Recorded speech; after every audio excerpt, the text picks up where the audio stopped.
আজকে আমাদের ট্রেন আসবে না, এই সত্য কথাটাকে মেনে নিয়ে আমরা লাস্ট পর্যন্ত হাজির হলাম ওয়েটিং রুমে। আর এখানেই কাটিয়ে দিলাম আজকে সারা রাত। পরের দিন সকালবেলা ঘুম থেকে উঠেই চলে এসেছিলাম স্টেশনে। আর এখানে দাঁড়িয়ে আবার আমরা ওয়েট করে আছিলাম, কারণ আমাদের ট্রেন লেটের পর লেট হচ্ছিল। আর আমাদের অবস্থা তো দেখতেই পারছো যে আমাদের কী হাল হয়ে গেছিলো। আমরা বাড়ি যাওয়ার জন্য এক্সাইটেড ছিলাম, বাট ট্রেনই আসছে না। সব ট্রেন চলে আসছিলো একের পর এক, সব ট্রেন পাস করছে, বাট আমাদের ট্রেনই আর আসছে না। অ্যান্ড লাস্ট পর্যন্ত 13 ঘন্টা পর ফাইনালি আমাদের ট্রেন অ্যানাউন্সমেন্ট হলো। আর দেখো আমাদের রিয়াকশনটা।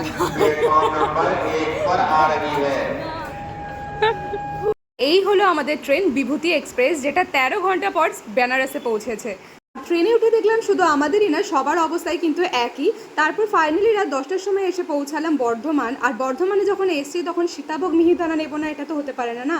তাই এখান থেকে সীতাভোগ কিনে নিয়ে আমরা চললাম বাড়ির উদ্দেশ্যে। অ্যান্ড ফাইনালি আমরা কিন্তু রাত 12টার মধ্যে বাড়িতে পৌঁছে গেছি। তো বেনারস ট্রিপ তো ভালোই ছিল।